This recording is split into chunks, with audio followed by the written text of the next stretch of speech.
Welcome to Ask the Expert. This is a brief, informative, and lively discussion with experts in type 1 diabetes and related interdisciplinary research. We're recording this event. We're going to post it on the Sugar Science site YouTube channel shortly after the presentation.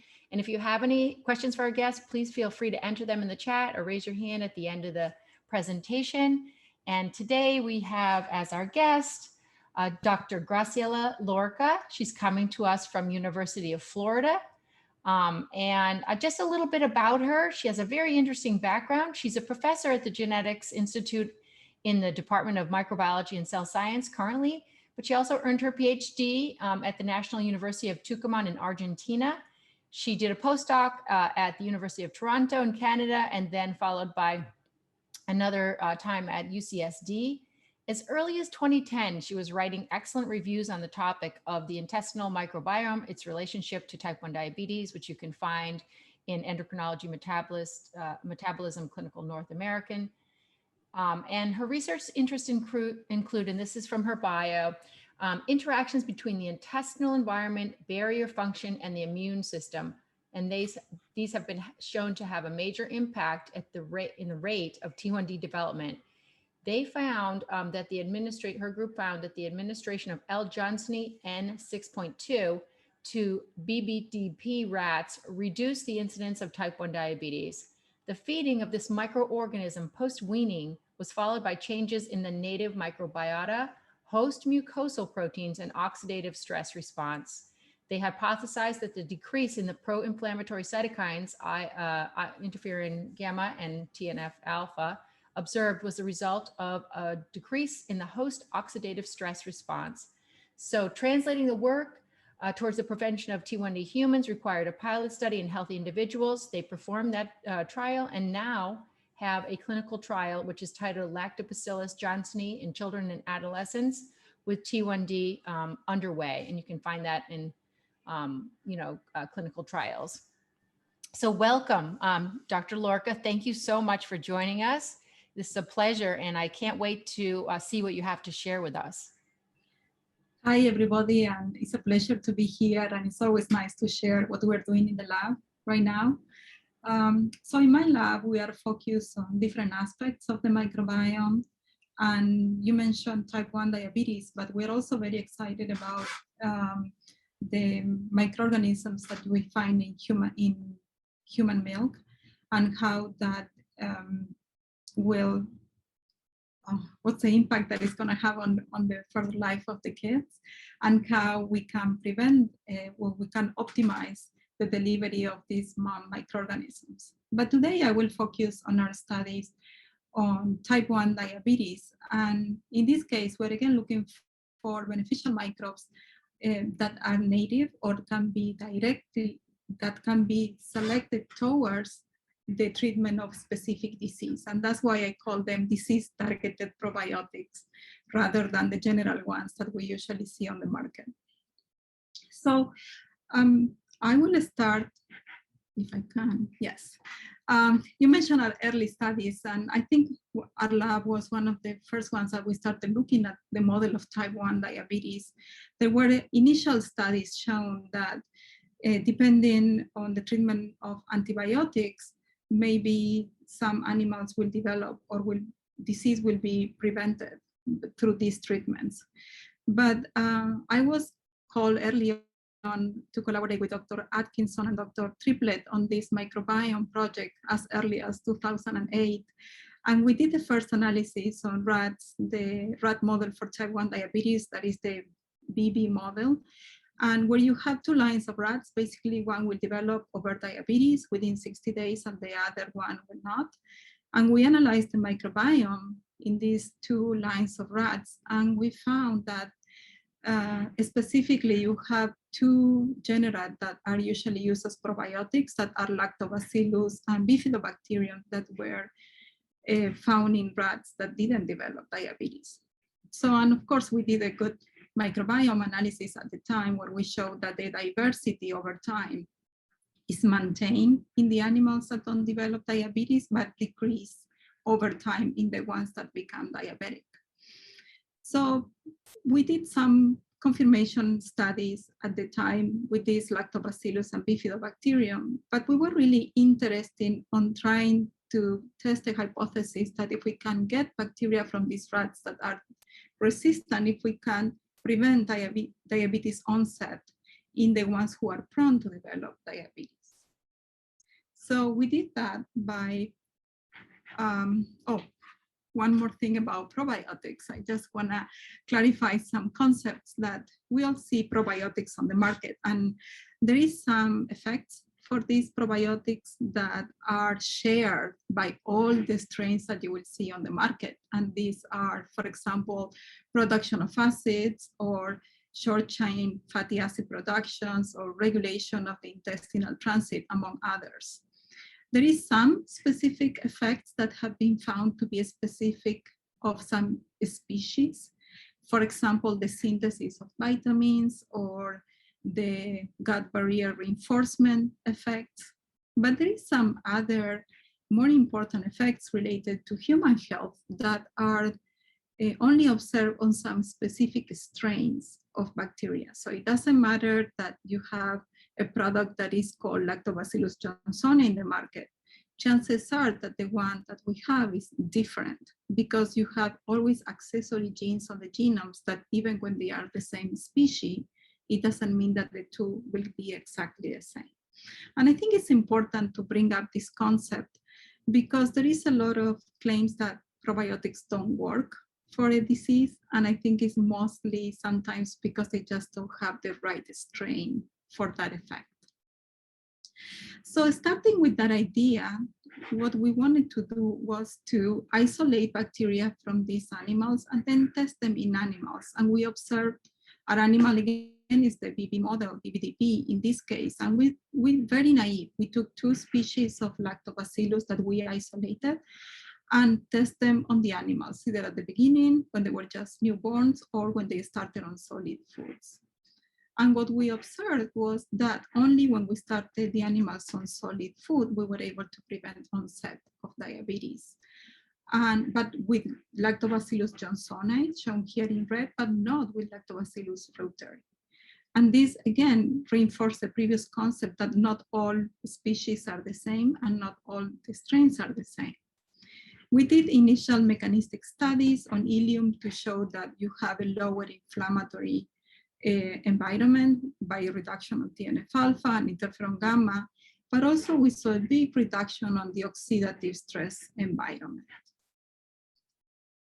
Looking at the immunology aspects of these animals, we also found something very interesting is that we observed a bias on IL-17 that back then in 2011, it was always related IL-17 as a bad guy on autoimmune diseases, but we found that in type 1 diabetes, it was the opposite, and other investigators with other systems have shown the same in the NOD model.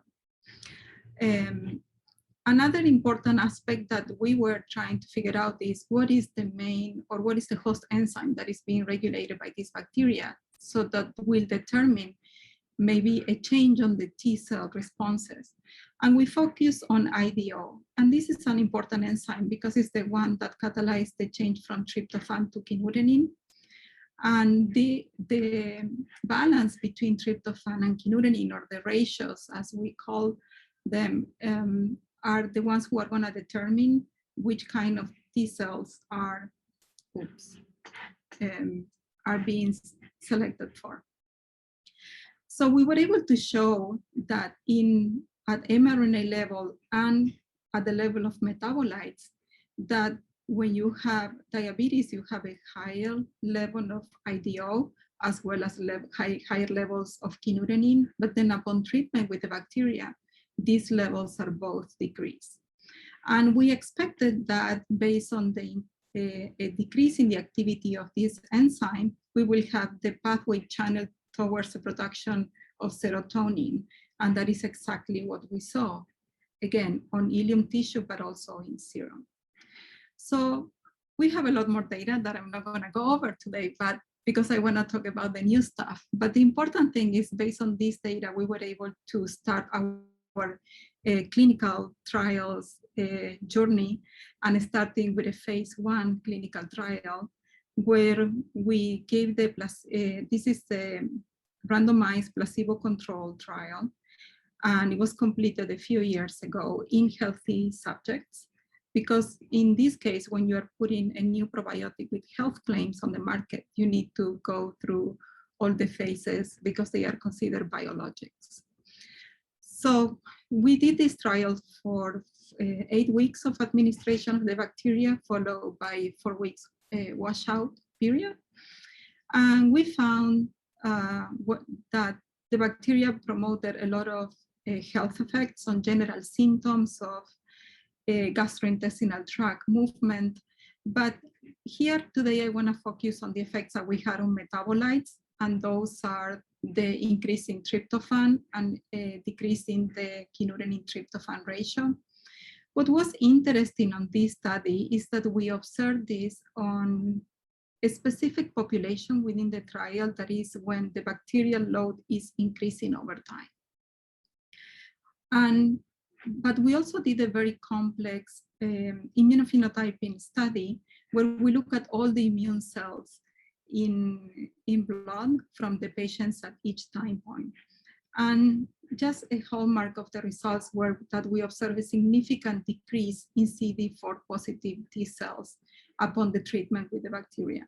And this result was very significant for a future application on type 1 diabetes, because as we know, it's a T cell mediated disease. And similar to that, we were able to observe that while the total number of T effector cells did not change by the treatment, we were able to see a strong trend, but we didn't see significance though on a type of cells that is a bit different, that have markers for both Th1 and Th17. So having completed that study, we are currently looking at 2 clinical trials, and here you have the numbers if you're interested to looking at them in more detail on clinicaltrials.gov. And the idea is similar to what we did previously, but here we're also looking at the level of A1C and C-peptide. And the idea here is to test the mechanism similar to what we observed before, changes in the metabolites of the kynurenine pathway, but also looking at the preservation of beta cell function. And that is one of our exploratory outcomes. We're looking to see if by providing the bacteria, we can provide that little activity, or those beta cells that are still alive are still producing enough insulin. And this period is for this trial, the subjects take the bacteria for 6 months, and then they do a washout period for 6 months. But I want to change shifts a little bit to tell you what we are doing right now in the lab that is exciting. So while we are collecting and looking for subjects for our trials that, of course, have been severely hit by COVID-19 as expected, we are focusing on the mechanism, and we continue to do a lot of experiments in animals. As you can see, I mentioned briefly about the studies that we did with the IDO in animals and what we observed on phase 1. We did some also analysis on the role of Johnsony on the inflammasome and also on the activation of the mTOR pathway.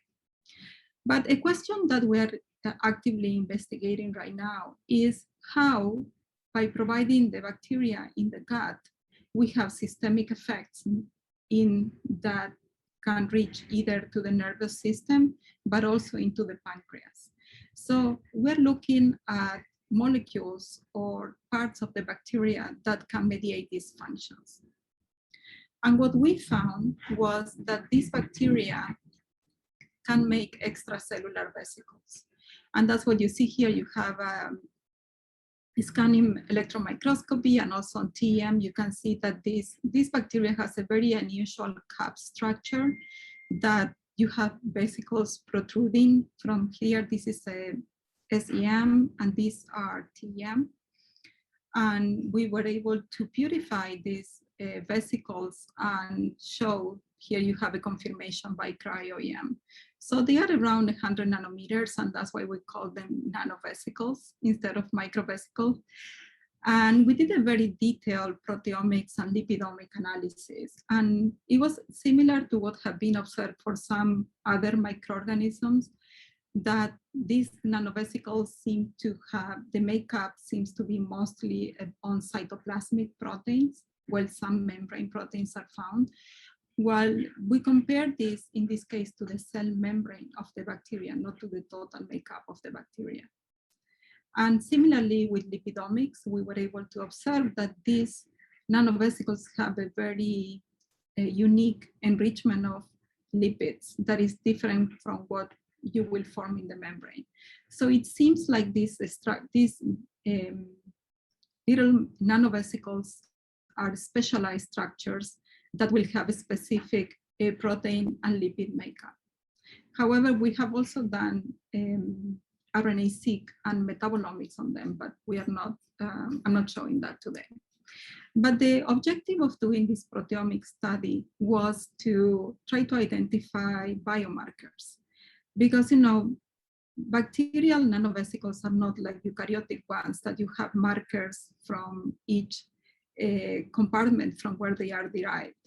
In this case, they are very unique proteins. So we performed proteomics, we identified proteins that were enriched on the nanovesicles and did generated antibodies. And that's what you see in this figure here. You can see a figure of the cell with some protrusions, and then they were labeled with immunogold with this specific antibody against this protein, and we were able to see that they were attaching to this protrusion.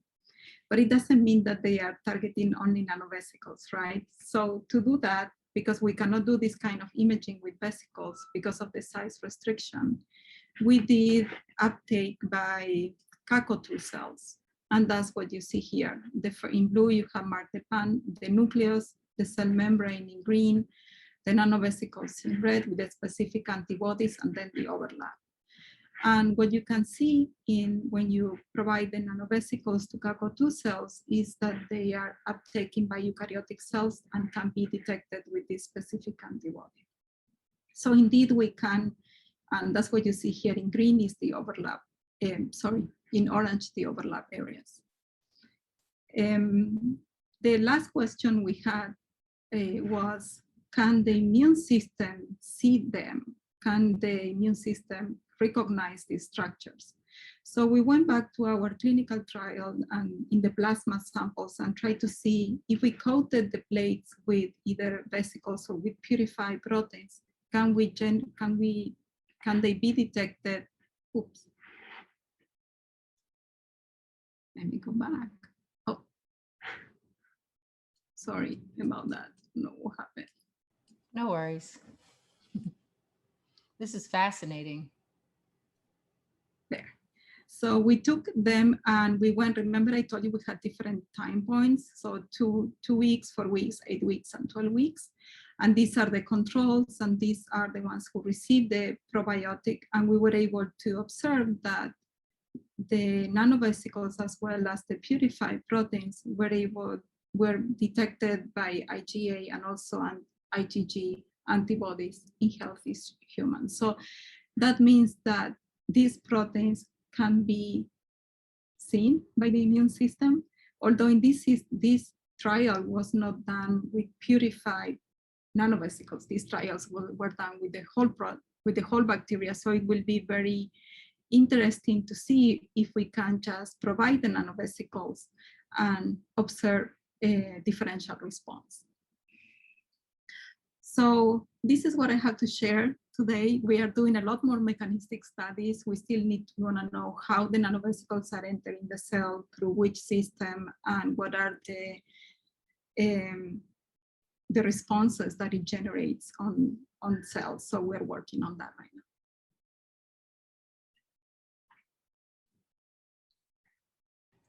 This is really fascinating, Graciela. I have a couple questions for you. Where is L. Johnsony, Johnsony isolated from? Where is it originally found? I thought there was some inference in one of your papers that it was related to blueberries. Is that right? No, the bacteria itself was isolated from rats, from the BBR model.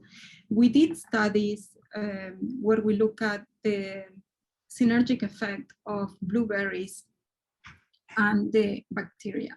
And actually, we found a very interesting synergistic effect between the two.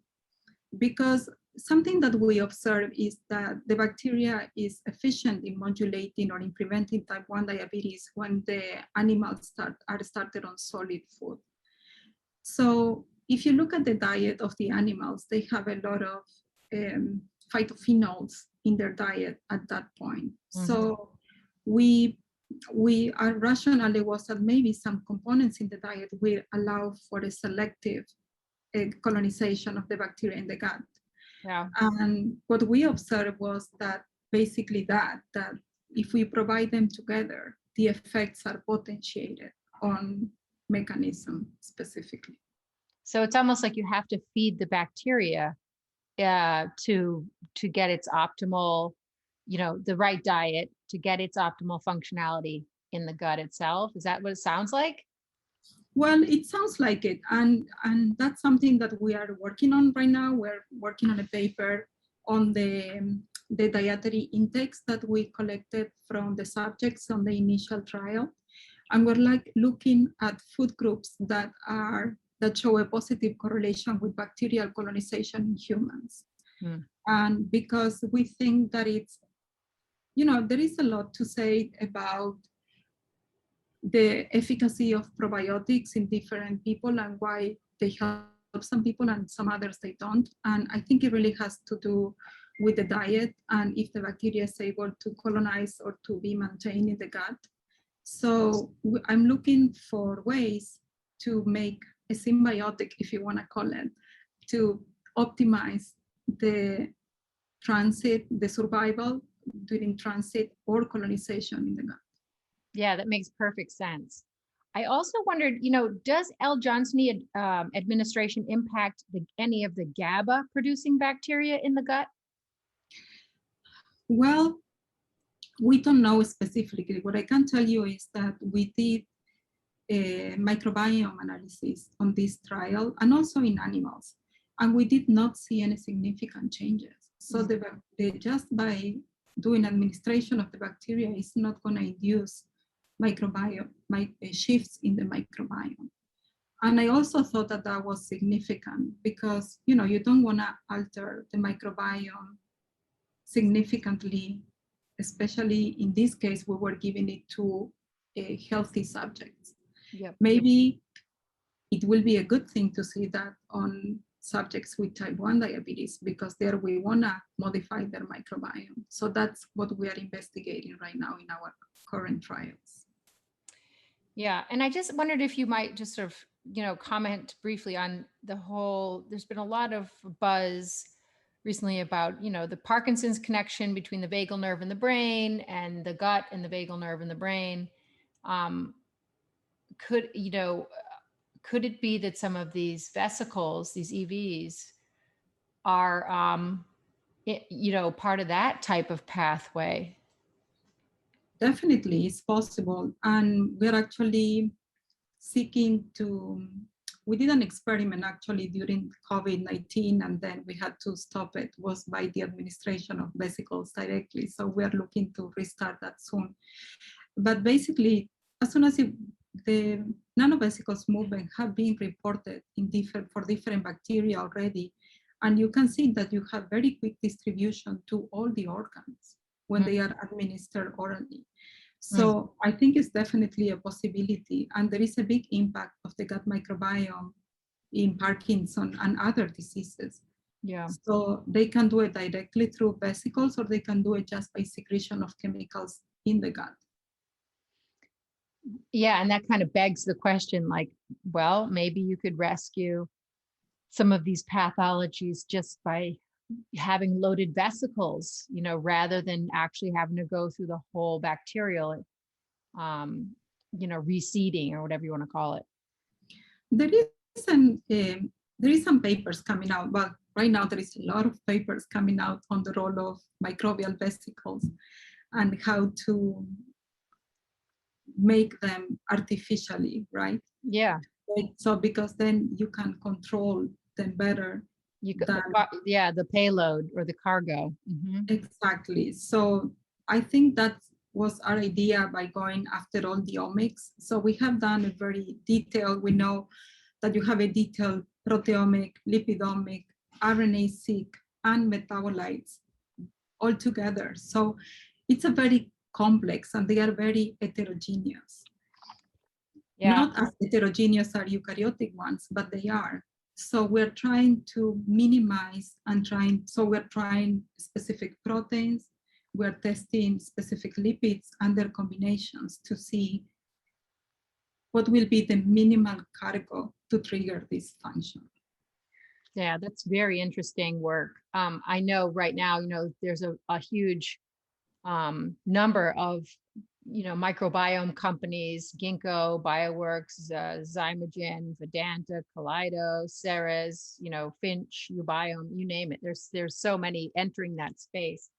And I noticed that a couple of industry representatives were on the call. So I think it's really, this is a really interesting intersection, and particularly as it pertains to type 1 diabetes, and the work you're doing is really very fine, very precise, really dissecting what's going on there. And I think that's so important to know the mechanism of what's happening. So I think it's really interesting what you're doing. I didn't know if anyone else had any questions.